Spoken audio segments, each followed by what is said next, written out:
So hello everyone, कैसे हैं आप सभी लोग। मेरा नाम है दीपक और आप सभी का स्वागत है दीपक ग्राफी हिंदी यूट्यूब चैनल पे। सो गाइज, फिर से हम ले आए हैं ब्लेंडर की 5 मेजर प्रॉब्लम जब आप ब्लेंडर को चलाना शुरू करते हैं। इससे पहले हमने 2 पार्ट डाल दिए हैं, उस पर आप लोगों का काफ़ी अच्छा रिस्पॉन्स है और लास्ट पार्ट में मैंने आप लोगों से बोला था कि आपकी जो भी क्वेरीज हैं आप नीचे डाल सकते हैं, मैं डेफिनेटली उनका यहाँ पे रिप्लाई दूंगा। तो जी हाँ, मैंने वो टॉप 5 क्वेश्चन उठाए हैं एंड उन 5 क्वेश्चन पर फिर से मैं आज वीडियो बना रहा हूँ। और आप लोगों से फिर से गुजारिश है कि अगर आपके मन में कोई भी ऐसा बेसिक क्वेश्चन है, अगर आपको लगता है ये प्रॉब्लम मेरे को आती है, हो सकता है किसी और को भी आती है, तो प्लीज़ नीचे कमेंट करें एंड नेक्स्ट पार्ट में जरूर आपका वो कमेंट लेके उस पर वीडियो बनाएंगे। एंड गाइज, जैसे अभी तक के दोनों पार्टों को सपोर्ट किया, इसको भी सपोर्ट करना, पूरा लाइक करना, शेयर करना एंड चैनल को सब्सक्राइब करना। तो चलिए शुरू करते हैं आज का वीडियो। एंड मैंने जो कमेंट्स उठाए हैं, मैं सबसे पहले आपको वो कमेंट्स दिखा देता हूँ। ऑलराइट गाइस, तो आप यहाँ देख सकते हैं हमारे पास वो कमेंट्स हैं जो आप लोगों ने करे हुए हैं। तो चलिए शुरू करते हैं पहले कमेंट से। सो पहला कमेंट है G29V का और वो पूछते हैं, सर ब्लेंडर में जब मटेरियल लाइब्रेरी से ग्लास अप्लाई करते हैं तो उसमें ट्री की शेडोज आती हैं, वो कैसे हटाएं प्लीज़। तो देखो, एक चीज़ मैं आपको और बताना चाहता हूँ गाइस, जब भी आप अपना क्वेश्चंस करते हैं तो उसको अच्छे से डिफाइन करना, ताकि मैं उसको अच्छे से समझ पाऊँ और आपको उसका आंसर कर सकूँ। अब जो इनका क्वेश्चन है बेसिकली वो ये बोलते हैं, जब भी हम ब्लेंडर में ग्लास मटेरियल को अप्लाई करते हैं तो उनकी जो ग्लास है बेसिकली उस पर ना शेडो आती है ट्री की। तो वो क्यों आती है, चलो इस पर हम बात करते हैं। चलते अपनी ब्लेंडर की स्क्रीन पे। तो देखिए गाइस, क्या होता है, फॉर एग्जांपल मान लीजिए मैं अभी यहाँ पे एक स्पेयर ऐड करता हूँ। ठीक है, मैंने यहाँ पे स्पेयर ऐड किया। स्पेयर ऐड करने के बाद मैं गया अपने मटेरियल प्रीव्यू में, और मटेरियल प्रीव्यू में जाने के बाद यहाँ पे आप देख सकते हैं मैंने यहाँ पे अभी कोई भी मटेरियल इसमें लगाया नहीं है। तो मैं मटेरियल सेक्शन में जाके यहाँ पे नया मटेरियल पर क्लिक करता हूँ एंड उसके बाद मैं सरफेस में जाके यहाँ पे चेंज करूँगा उसको एज अ ग्लास BSDF। देखो, जैसे ही मैं इसको ग्लास BSDF करूंगा एंड उसके बाद अगर मैं इसकी जो रफनेस है उसको बिल्कुल ख़त्म कर दूंगा, तो ये उनका क्वेश्चन था कि जब भी वो ग्लास BSDF लगाते हैं तो उनको यहाँ पर ट्री की शेडोज़ दिखती हैं। सो गाइस, सबसे पहले मैं आपको बता देता हूँ कि ग्लास का अपना कुछ कोई भी वैल्यू नहीं होता। ग्लास को जब तक रिफ्लेक्शन नहीं मिलता तब तक वो ग्लास दिखता ही नहीं है। ओके, एंड ये चीज़ आपको अच्छे से पता है कि ग्लास बिना किसी रिफ्लेक्शन के नहीं देख सकते। ग्लास एक ऐसा मटीरियल है जिसको देखने के लिए हमें कोई ना कोई ऑब्जेक्ट सीन में एग्जिस्ट चाहिए। अब दूसरा चीज़ कि यहाँ पे ये ट्री की शेडो आती क्यों है। देखो, अगर इसमें ट्री की शेडो नहीं आएगी ना तो ये कैसा दिखेगा मैं आपको बताता हूँ। अगर मान लो ये ट्री की शेडो यहाँ पे नहीं दिखेगी तो ये कुछ ऐसा दिखेगा, देख लो। अब यहाँ पे आप पहचान ही नहीं पा रहे हो कि ग्लास शेडर है। अब दूसरी चीज़ है, ट्री की शेडो आती क्यों है, क्योंकि ब्लेंडर के अंदर कुछ डिफॉल्ट SDRI होती है जिसके बिहाफ पे हम अपने मॉडल को देख पाते हैं मटेरियल प्रीव्यू में, जिसके बिहाफ पे हम देख पाते हैं अपने मटेरियल्स को, अपने शेडर्स को, अपने टेक्सचर्स को। तो वो कहाँ पर होते हैं, देखो यहाँ पे अगर आप जाओगे तो यहाँ पे आपको देखो बाय डिफॉल्ट यहाँ पे कुछ SDRI मिल जाएंगी। देखो अभी ग्लास का आ रहा था, अगर मैं यहाँ पे चेंज करूँ देखो अभी कुछ और होने लगे यहाँ पे। तो बेसिकली ग्लास को देखने के लिए कुछ ना कुछ तो सीन में होना ही चाहिए। विदाउट रिफ्लेक्शन ग्लास कुछ नहीं है। ऑलराइट, मैं आपको एक चीज़ और यहाँ पे एग्जांपल दिखाता हूँ। जैसे फॉर एग्जांपल मान लीजिए इसको मैं बाय डिफ़ॉल्ट कर देता हूँ पहले, और यहाँ पे देखो ऑप्शन दिख रहा होगा आपको, एक सीन लाइटिंग है। अगर मैं इसको ऑन करूँ तो सीन लाइटिंग मतलब जो आप देख सकते हैं अभी सीन में हमारा से बल्ब है तो उसका जो थोड़ा सा रिफ्लेक्शन पड़ा था वो यहाँ पे दिखा जैसे ही मैं सीन लाइट को ऑन करता हूँ। ठीक है, और ये हमारी ये सीन वर्ल्ड, अगर मैं इसको ऑफ कर दूँ तो हमारे सीन में जो वर्ल्ड लगा था वो गायब हो गया। एंड जैसे ही हमारा वो SDRI ऑफ हुआ तो ग्लास हमें दिख ही नहीं रहा। आप देख सकते हैं क्योंकि ग्लास का खुद का कुछ प्रॉपर्टी नहीं होता, विदाउट रिफ्लेक्शन के यहाँ पे ग्लास दिखता ही नहीं है।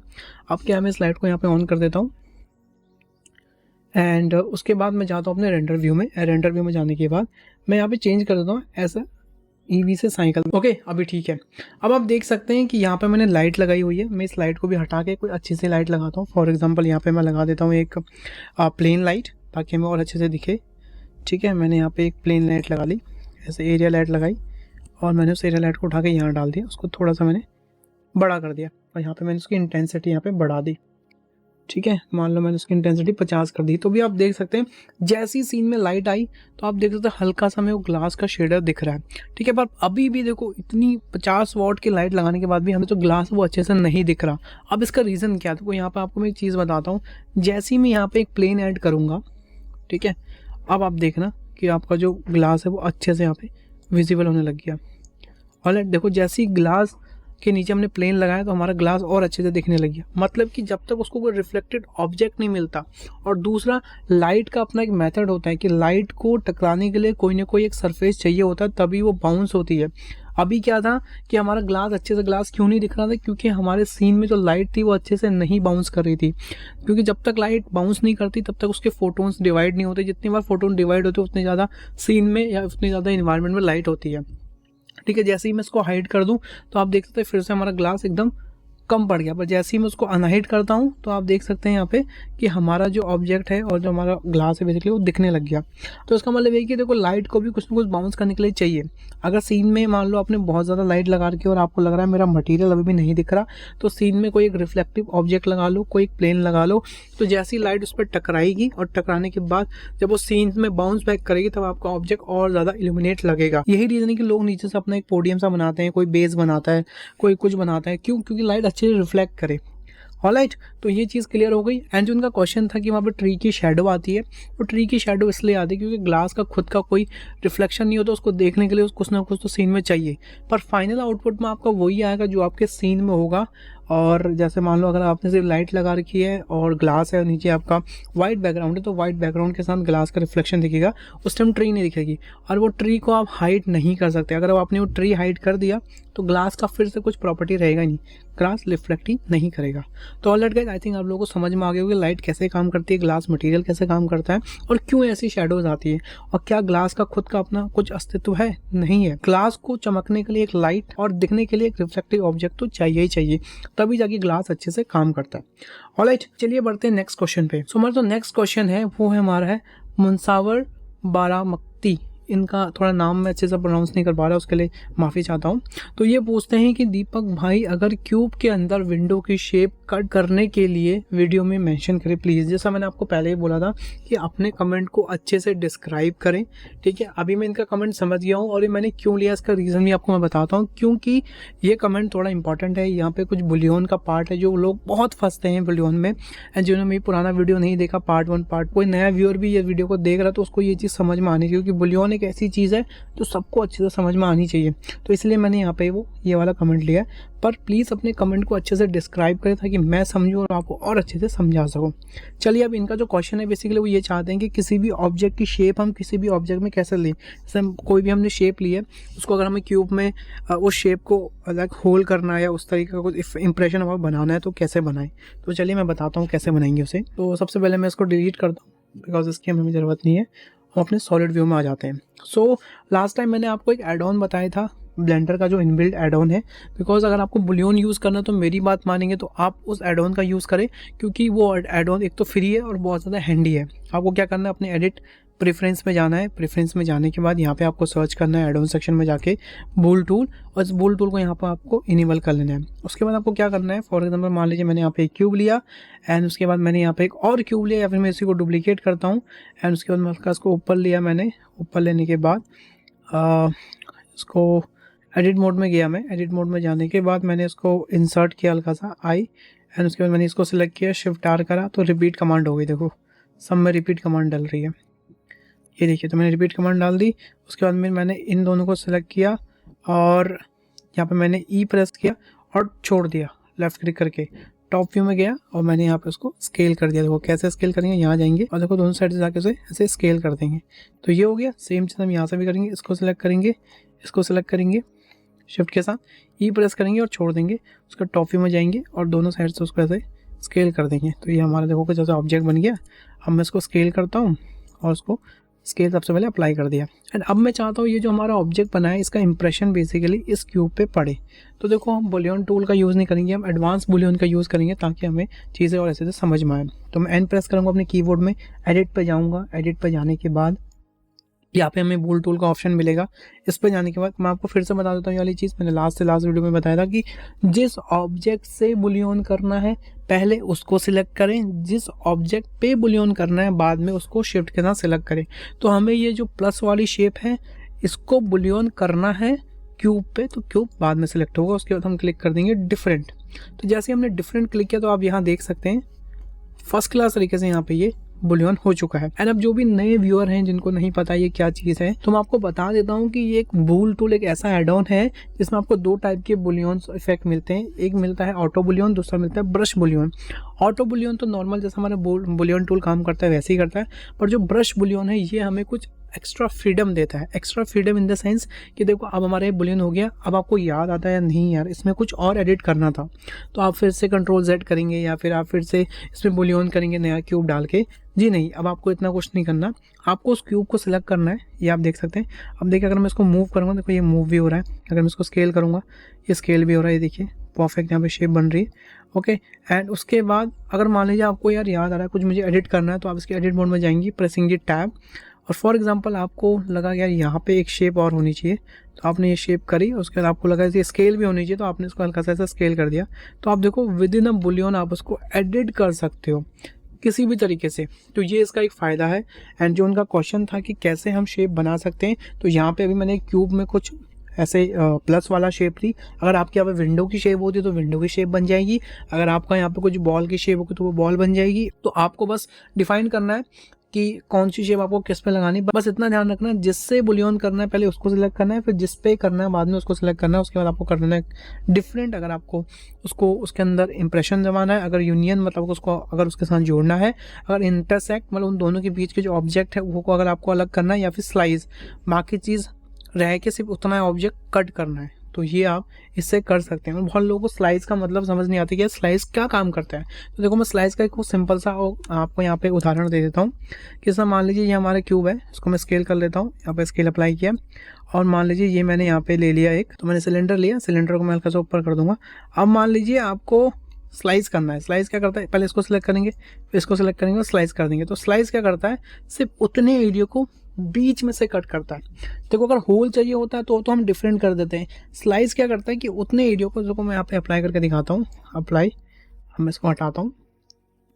अब देखिए उसने सिर्फ इतने एरिया को, देखो इतना एरिया आपके लिए अलग कर दिया। वो इस पे नहीं किया किसी भी चीज़ पे, वो सिर्फ इतना एरिया उसने स्लाइस किया जितना उस ऑब्जेक्ट के अंदर वो एरिया घुसा था। मतलब कि जिस भी ऑब्जेक्ट के अंदर जितना भी एरिया वो जाता है उतना एरिया वो कट करके आपको दे देता है।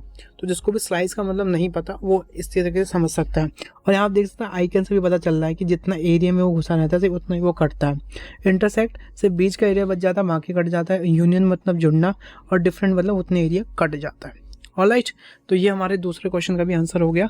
अब बढ़ते हैं तीसरे क्वेश्चन पे। तीसरा क्वेश्चन मिस्टर अंशु का है। वो बोलते हैं गुरुजी जब भी मिरर मॉडिफायर लगाते हैं वो उसी में मर्ज हो जाता है और मॉडिफायर सही से लग भी जाता है, तो मैश में बीच में लाइन आ जाती है क्लिपिंग को ऑन करने बाद भी, और मैश की टोपोलॉजी भी खराब हो जाती है।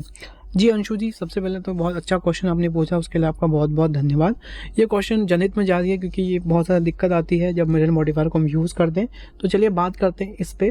तो बेसिकली होता क्या है, मैं आपको ब्लेंडर स्क्रीन पे ले जाता हूँ। सो होता क्या है कि जब भी हम मिरर करते हैं किसी भी ऑब्जेक्ट को, तो हमें कुछ चीज़ों का ध्यान देना है। मैं आपको थोड़ा सा मिरर का आज एक ट्रिक बताता हूँ कि कैसे करना है। ठीक है, देखो होता क्या है ना, जैसे मान लो मैंने यहाँ पे एक क्यूब ऐड किया, ठीक है। अब मान लीजिए मुझे इस क्यूब को मिरर करना है, तो सबसे पहले आप ध्यान लगे एक चीज़ को समझना कि मिरर होता कैसे है। सो मिरर जो हमारा मॉडिफायर है वो कैसे काम करता है, जिस भी ऑब्जेक्ट का जो भी पाइवट पॉइंट होता है, अब जिसको भी पाइवट पॉइंट नहीं पता मैं बताता हूँ, जो सेंटर ऑफ यहाँ पे पॉइंट आप देख रहे हो ना, इसे हम पाइवट पॉइंट कहते हैं या फिर ओरिजिन पॉइंट कहते हैं।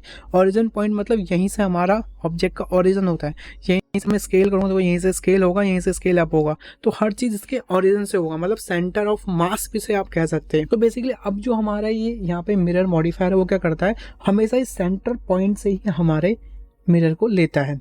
ठीक है, अब मैं आपको उस तरीके बता रहा हूँ कि कैसे इस चीज़ को आप टैकल कर सकते हो जब आपके साथ प्रॉब्लम आती है। तो अगर मैं इसमें नॉर्मली मिरर मॉडिफायर लगा देता हूँ, ये मैंने यहाँ पे मिरर मॉडिफायर लगाया, तो आपको दिखेगा नहीं कि इसमें मिरर मॉडिफायर लगा या नहीं लगा। ठीक है, देखो मिरर मॉडिफायर लग गया है, पर मिरर कैसे हुआ, बिल्कुल सेंटर से हुआ है। तो सेंटर से हुआ तो वो तो उसी के अंदर ही मिरर हो गया ना, क्योंकि सेम शेप पे मिरर हुआ है। बट सबसे पहले हमको उसका पाइवट पॉइंट मूव करना होगा। तो मैं आपको कुछ मैनुअल तरीके और कुछ स्मार्ट तरीके दोनों बता रहा हूँ।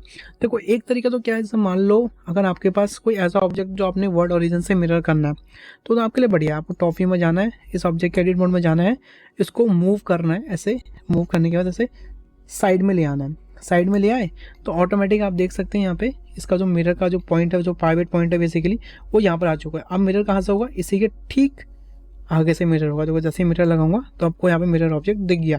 पर ये ट्रिक हर बार काम नहीं करती, तो इसको मैं उसके लिए छोड़ रहा हूँ जो स्टार्टिंग से, अगर स्टार्टिंग में कोई काम कर रहा है तो वो ये इस ट्रिक को यूज़ कर सकता है। अब आते हैं नेक्स्ट ट्रिक पे। नेक्स्ट ट्रिक क्या है, देखो मैं फिर से डिलीट करता हूँ उसको, यहाँ पे एक नया क्यूब लेके आता हूँ। अब मान लीजिए आपके पास कोई ऐसा ऑब्जेक्ट है यार जो आपका हो सकता है यहाँ ना हो, वो आपने कभी सीन में यहाँ कहीं बनाया और वो सेंटर में भी नहीं है, आपको समझ नहीं आ रहा उसको कैसे मैं साइड में लाऊं और कैसे कितना उसको खिसकाऊं कि एकदम पॉइंट पर आ जाए, वहीं से एग्जैक्टली मिरर हो। तो उसका तरीका क्या है, देखो आपको जिस भी पॉइंट से मिरर करना है, पहले उसके एडिट मोड में जाना है। या तो आप उसका एज पकड़ लीजिए, या उसका आप फेस पकड़ लीजिए, या फिर उसका कोई भी एक वर्टेक्स पकड़ लीजिए। ठीक है, मान लीजिए मैंने उसका कोई एक फेस पकड़ लिया और मैंने प्रेस किया शिफ्ट एस प्रेस करने के बाद मैंने बोला कर्सर टू सिलेक्टेड, तो जो भी चीज़ सिलेक्ट होगी वहाँ पे कर्सर पहुँच जाएगा। तो कर्सर एग्जैक्टली उस सरफेस के ऊपर आ गया। फिर एडिट मोड से बाहर आना है, उस ऑब्जेक्ट को फिर से सिलेक्ट करना है, राइट क्लिक करना है, बोलना है set origin to as a 3D cursor. तो जहाँ भी हमारा 3D कर्सर है वहीं पे हमारा इसका पाइवट पॉइंट मूव हो जाए। तो मैंने इस पर क्लिक किया तो इसका पाइवट पॉइंट एग्जैक्टली उस पर मूव हो गया। अब अगर मैं यहाँ पे मिरर मॉडिफायर लगाता हूँ तो आपका एग्जैक्टली मिरर मॉडिफायर यहाँ पे लगेगा। अब आते हैं उनके क्वेश्चन पे कि जब भी हम मिरर मॉडिफायर लगाते हैं तो आप देख रहे होंगे जैसे ही मैं इसको अप्लाई करता हूँ या कुछ भी करता हूँ तो यहाँ पे हमें बीच में एक लाइन मिलेगी। चलो लाइन मिलना इज़ फाइन, पर अगर आप ध्यान से देखोगे तो यहाँ पे एक एक्स्ट्रा ऑब्जेक्ट भी होगा जो इस यहाँ पे टोपोलॉजी को ख़राब कर देता है। क्यों यहाँ पे एक्स्ट्रा ऑब्जेक्ट क्यों होगा, मैं आपको बताता हूँ। होता क्या है कि जब भी हम मिरर करते हैं ना, तो जब भी हमें मिरर करना है तो हमें जो ये वाला फेस है, जो उसका साइड वाला फेस है, जो कि एक्स्ट्रा फेस है, क्योंकि इसका भी तो मिरर होगा, तो हमें इसकी ज़रूरत ही नहीं है। तो लोग क्या करते हैं, उसको मिरर करते टाइम इसको डिलीट करना भूल जाते हैं, और जब उसको आप डिलीट करना भूल जाओगे तो ये भी डुप्लीकेट होगा और फिर एक फेस दूसरे फेस के अंदर ओवरलैप होता है। और अभी तो ये क्यूब है तो आप इसको मैनुअली डिलीट कर सकते हैं, पर जब बहुत बड़ा ऑब्जेक्ट होता है ना उस समय ये बहुत दिक्कत देता है। तो जब भी आप मिरर करें तो इसको डिलीट कर दें, इस वाले फेस को, क्योंकि आपको पता है कि यहाँ से तो मिरर होना ही, तो उसका तो डुप्लीकेट बनेगा। उसके बाद अगर आप अब जाएंगे फ्रंट व्यू में अपने, उस पर मिरर मॉडिफायर लगाते हैं तो एक तो परफेक्ट मिरर होगा आपका यहाँ पे और आपके साथ कोई प्रॉब्लम भी नहीं आएगी। ठीक है, सबसे पहले मैं इसका पाइवट पॉइंट चेंज कर देता हूँ यहाँ पे। ये देखिए मिरर भी हो गया। अब अगर मिरर अप्लाई भी कर दूँ, लाइन आ रही है, कोई इशू नहीं, पर ये लाइन आपको आपकी टोपोलॉजी ख़राब नहीं होगी, क्योंकि अब ये लाइन आपकी परफेक्ट है। यहाँ पे कोई भी मैश प्रॉब्लम नहीं होगी, मैश ओवरलैपिंग की प्रॉब्लम नहीं होगी। और अगर आपको ये लाइन नहीं भी चाहिए तो अब आप इसको डिज़ोल्व कर सकते हो। कैसे, लाइन को सिलेक्ट करो ऑल्ट के साथ, राइट क्लिक और डिज़ोल्व एज। तो मैं बता रहा हूँ आपको ये प्रॉब्लम आएगी नहीं कभी भी ये डिज़ोल्व एज करने की, क्योंकि अगर आपको उसको एक साइड से खोखला कर देंगे। एंड एक और चीज़ गाइस, कि जब भी आप मिरर करते हैं किसी भी ऑब्जेक्ट को, फॉर एग्जांपल जैसे मैंने यहाँ पे एक क्यूब लिया, क्यूब लेने के बाद मैंने उसका यहाँ पे मिरर किया, यहाँ पे करता हूँ मैं shift S, cursor to selected, इसको मैंने डिलीट किया ताकि अच्छे से मिरर हो जाए। और यहाँ पे मैं इसका मिरर मॉडिफायर, यहाँ पे मैंने इसमें मिरर मॉडिफायर लगाया। अब देखो यहाँ पे एक चीज़ और बताता हूँ, ये क्लिपिंग क्या काम करता है। आई नो बहुत लोगों को पता होगा, कि जिन्होंने मेरी वीडियो देखी है मॉडिफायर वाली, उसमें मैंने मिरर में बहुत अच्छे से क्लिपिंग वाला समझाया है। पर जिन्होंने नहीं देखा उनको मैं समझाता हूँ कि क्लिपिंग कैसे काम करती है। देखो क्लिपिंग में क्या होता है, अगर ये क्लिपिंग ऑन है तो ठीक है, पर अगर ये ऑन नहीं है तो क्या होगा। जैसे मान लीजिए मैंने इसको सिलेक्ट किया, इसके एज को, क्योंकि यहाँ हमारा मेन एज है जहाँ से चीज़ें हो रही है। अगर मैं इसको पीछे ले आता हूँ तो ठीक है। अब मैं कोशिश करूँगा इसको जोड़ दूँ। आप देखो जैसे मैं इसको जोड़ने की कोशिश करूँगा, ये देखो एक अंदर के एक दूसरे के अंदर ओवरलैप हो गए। ठीक है, ये देखो अभी ओवरलैप हो गए, अब हमारा मैश ख़राब हो सकता है। तो इसको बचने के लिए, इससे बचने के लिए हमें क्लिपिंग का यूज़ करते हैं। तो होता है कि जैसे मैं इस क्लिपिंग को करूँगा ना, अब मैं अगर इसको यहाँ से मूव करता हूँ तो ये अब इससे आगे नहीं जाएगा। देखो ये भी इससे आगे नहीं जाएगा। तो यहाँ पे क्या परफेक्ट हमारी क्लिपिंग हो जाती है, हमारा मैश एक दूसरे के अंदर इंटरसेक्ट नहीं होता, मैश ओवरलैप नहीं होता। तो ऐसे काम करता है हमारा क्लिपिंग वाला। ऑलराइट, सो अंशुल जी एक चीज़ का बस ध्यान रखिएगा, जब भी आप मिरर मॉडिफायर लगाते हैं, एक तो आपका एक साइड का एरिया कट होना चाहिए, और जो उसका मिडल फेस है जहाँ से मिरर हो रहा है उसका जो पार्ट है बेसिकली वहाँ पे आपका फेसेस नहीं होनी चाहिए। अगर फेस होगा तो वो फेस भी डुप्लीकेट होता है, तो वहाँ पे क्या होता है कि आपका जो प्रॉब्लम है वो वैसी ही रहेगी, आपके जो ऑब्जेक्ट हैं वो ओवरलैप हो जाएंगे, टोपोलॉजी ख़राब हो सकती है, तभी आप उसे अप्लाई करेंगे। ऑलराइट, अब बात करते हैं नेक्स्ट क्वेश्चन की। नेक्स्ट क्वेश्चन है GFX मोशन का। ओके, सो GFX मोशन जी बोलते हैं कि ऑब्जेक्ट को वर्ल्ड ओरिजिन के टॉप पर कैसे करें। तो बहुत ही कॉमन प्रॉब्लम है, पर बहुत ही जेन्युइन प्रॉब्लम है। बहुत लोग इससे परेशान होते हैं, बहुत लोगों को लगता है कैसे ऊपर लेके आएं, क्या करें। कभी कभी ऐसा होता है कि अभी तो छोटे ऑब्जेक्ट है, कभी बड़ा ऑब्जेक्ट है उसको वर्ल्ड ओरिजिन के ऊपर बनाते हैं। कई लोग बोलते हैं अपने मॉडल को हमेशा वर्ल्ड ओरिजिन के ऊपर बनाएं, अपने मतलब सरफेस पे बनाएं। तो कैसे करें, तो मैं बताता हूँ, बहुत ही ईजी तरीका है। 2 तरीके बताऊँगा, दोनों बहुत सुपर डुपर हैं। मैं सबसे पहले यहाँ पे इस कर्सर को करता हूँ टू वर्ड ओरिजिन, और देखो जैसे ही मैं यहाँ पे कोई भी ऑब्जेक्ट ऐड करता हूँ ना, तो ब्लेंडर क्या करता है कि उसको सेंटर ऑफ ऑब्जेक्ट मतलब सेंटर ऑफ ओरिजिन रख देता है। अब सेंटर ऑफ ओरिजिन क्या होता है, जहाँ पे भी हमारी ये ग्रीन और यहाँ पे ये ब्लू लाइन मिलती है, इसे हम कहते हैं सेंटर ऑफ ओरिजिन। तो इसकी जो वैल्यू होती है जहाँ पे ये लोग मिलते हैं वो 0 होती है। तो आप हमेशा देखना कि जब भी मैं इस ऑब्जेक्ट के आइटम सेक्शन में जाऊँगा तो इसका हर चीज़ 0 रहती है। ऑलराइट, तो मतलब जो भी चीज़ आती है वो सेंटर ऑफ ओरिजिन आती है, मतलब सारी वैल्यू उसको 0 होती है। तो उसका एक सबसे बेस्ट तरीका क्या है, आपको क्या करना है, जब भी अगर आपको अपने ऑब्जेक्ट को सरफेस के टॉप पे लाना है तो आपको उसको सिलेक्ट करना है और कंट्रोल प्रेस करना है। देखो मैं जैसे ही कंट्रोल प्रेस करूँगा अभी ग्रिड बाय ग्रिड देखो स्निप हो रहा है, और जैसे मैं ग्रिड बाय ग्रिड स्निप करूँगा ये देखो हमारा सेंटर ऑफ ऑब्जेक्ट आ गया। ऑलराइट, एंड दूसरा तरीका क्या है कि आप एन प्रेस करें, आइटम सेक्शन में जाएं और यहाँ पे जो जी वैल्यू है उसको आप 1 कर दें तो ऑटोमेटिक ये टॉप ऑफ दी सरफेस आ जाएगा। ओके, नहीं तो सबसे बेस्ट तरीका यही है, कोई भी ऑब्जेक्ट ले लें। जैसे मान लो अगर मैं मंकी लेता हूँ तो मंकी को अगर मुझे ऊपर लाना है कंट्रोल प्रेस करूँगा, ऐसे मूव करूँगा और कंट्रोल प्रेस करूँगा तो देखो ये ग्रिड बाय ग्रिड ऊपर आ जाएगा। वैसे ही अगर मैं यहाँ पे यूवी स्फीयर लेता हूँ, यूवी स्फीयर मैंने लिया और फ्रंट व्यू में आता हूँ, कंट्रोल प्रेस करूँगा, डायरेक्टली ये ऊपर आ जाएगा। ऑलराइट, तो बहुत ही ईजी है पर काफ़ी ज़्यादा प्रॉब्लम होती है, कभी भी लोग इसे मैनुअली कर रहे होते हैं, कभी परफेक्टली बैठता नहीं है। तो ये एक बहुत बेस्ट तरीका है कि कंट्रोल के साथ करेंगे तो ग्रिड के साथ स्नैपिंग हो जाती है और उसमें आसानी से अपने ऑब्जेक्ट को सरफेस पे लेके आ सकते हैं, या फिर आप यहाँ से इसकी वैल्यू 1 कर दें। ऑलराइट, अब नेक्स्ट क्वेश्चन है और हमारा 5th क्वेश्चन है, वो बहुत ही इंपॉर्टेंट क्वेश्चन है। वो क्या है, डुप्लीकेट ऑब्जेक्ट। आई नो सुनने में बहुत ही कॉमन लग रहा है यार, डुप्लीकेट ऑब्जेक्ट में क्या ही प्रॉब्लम आ सकती है, बट जी हाँ आती है। और ये मैं जिन स्टूडेंट को पढ़ाता हूँ उन्होंने मुझे खुद बताया सर ये प्रॉब्लम आ रही है। अब मैं आपको बताता हूँ कि ब्लेंडर में ना 2 तरीके के डुप्लीकेट ऑब्जेक्ट्स होते हैं, एक होता है डुप्लीकेट ऑब्जेक्ट नॉर्मल, एक होता है डुप्लीकेट लिंक्ड। ठीक है, अब ये डुप्लीकेट लिंक्ड क्या होता है, देखो मैं आपको बताता हूँ। जैसे मान लीजिए मैंने कोई ऑब्जेक्ट लिया, यूवी स्पेयर ले लेते हैं, मैंने यूवी स्पेयर लिया, मैंने इसका नॉर्मल डुप्लीकेट किया शिफ्ट डी, मगर इसके एडिट मोड में जा रहा हूँ कोई दिक्कत नहीं, इसके एडिट मोड में जा रहा हूँ तब भी कोई दिक्कत नहीं, दोनों इंडिविजुअली एडिट हो रहे हैं। पर इसी के साथ अगर मान लीजिए मैंने इसको शिफ्ट डी के बजाय ऑल्ट डी से डुप्लीकेट किया, क्या होगा, अगर मैं इसके एडिट मोड में जाता हूँ तो कोई दिक्कत नहीं, आप इसको इंडिविजुअली एडिट कर सकते हैं। बट अगर मैं इसके एडिट मोड में जाता हूँ, यहाँ पे मैं कुछ भी एडिट करता हूँ तो दोनों में चेंजेस हो रहे हैं, आप देख रहे हो। वैसे ही सेम चीज़ अगर मैं फिर से इसका डुप्लीकेट करता हूँ ऑल्ट डी, फिर मैंने इसको डुप्लीकेट कर दी, ऑल्ट डी, फिर मैंने इसको डुप्लीकेट कर दी, ऑल्ट डी, फिर मैंने इसको डुप्लीकेट कर दिया।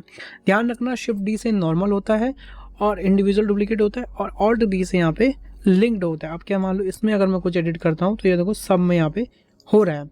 अब मैं आपको बताता हूँ उसके फ़ायदे और इसके नुकसान। देखो फ़ायदा क्या है कि अब आप बोलोगे सर ये तो बहुत अच्छी चीज़ है, मुझे तो एरे करने की ज़रूरत ही नहीं है, एरे में तो मुझे बहुत सारी अलाइनमेंट करनी पड़ती है, सब कुछ करनी पड़ती है, मैं तो उसको आराम से मैनुअली डुप्लीकेट कर सकता हूँ, अपने हिसाब से प्लेस कर सकता हूँ। एरे में तो चीज़ें सब एक दूसरे से जुड़ी होती हैं, मुझे उसको फिर अलग करना होता है, फिर उसमें प्रॉब्लम हो जाती है, फिर एडिट नहीं हो पाती है। तो बहुत अच्छी चीज़ है, जी हाँ बहुत अच्छी चीज़ है, एरे का एडवांस वर्जन कह सकते हो। बट इसमें प्रॉब्लम भी बहुत आती है। कभी कभी ऐसा होता है कि मान लीजिए आपने 10 ऑब्जेक्ट का डुप्लीकेट कर लिया, फिर एक ऑब्जेक्ट आपको चाहिए होता है इस ऑब्जेक्ट में नहीं ये चीज़ ना हो।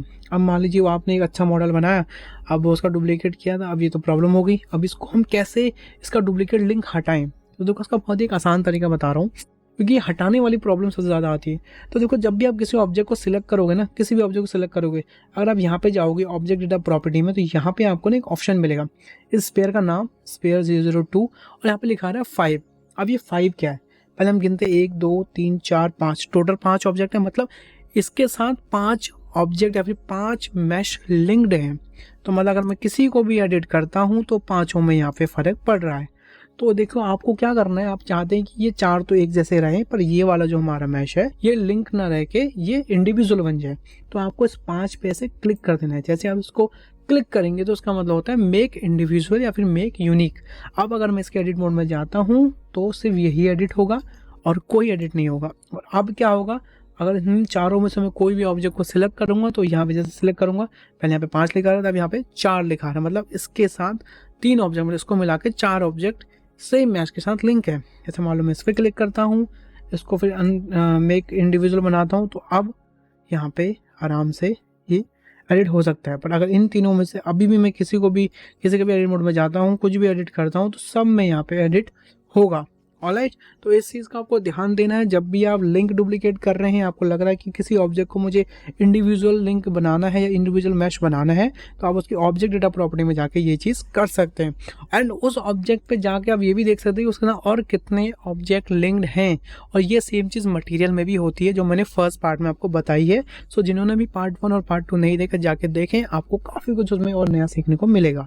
तो जी हाँ गाइज, ये थे हमारे 5 मेजर प्रॉब्लम जो ब्लेंडर जब आप शुरू करते तब आपके साथ इशू आते हैं, और बहुत ही कॉमन प्रॉब्लम थी, बहुत ज़्यादा इजी प्रॉब्लम को मैंने यहाँ पे एड्रेस किया है। आई होप आपको ये वीडियो पसंद आया होगा। बस आप लोगों से यही गुजारिश है, अगर आपको ये वीडियो पसंद आया तो इस वीडियो को एक लाइक करना, एक शेयर करना, चैनल को सब्सक्राइब करके जाना, और अपने जो भी डाउट है नीचे कमेंट बॉक्स में करना। डेफिनेटली नेक्स्ट वीडियो में मैं आपका भी डाउट लूँगा। एंड जिनका भी क्वेश्चन है कि वेबसाइट कब तक लॉन्च होगी, तो गाइज थोड़ा सा पेशेंस रखो। So I am doing my best, और आप लोगों के लिए मैं अच्छा ही करूँगा। आई नो दैट कि काफ़ी लेट हो रहा है, बट मैं कोशिश कर रहा हूँ कि थोड़ा अच्छा चीज़ लाऊँ, अच्छी चीज़ करूँ आपके साथ, तो उसके लिए थोड़ा समय चाहिए होगा, और आई नो दैट आप लोग सपोर्ट करोगे। So love you all, bye bye, take care and stay home. अपना ध्यान रखिए, अपने परिवार का ध्यान रखिए। जय हिंद, जय भारत।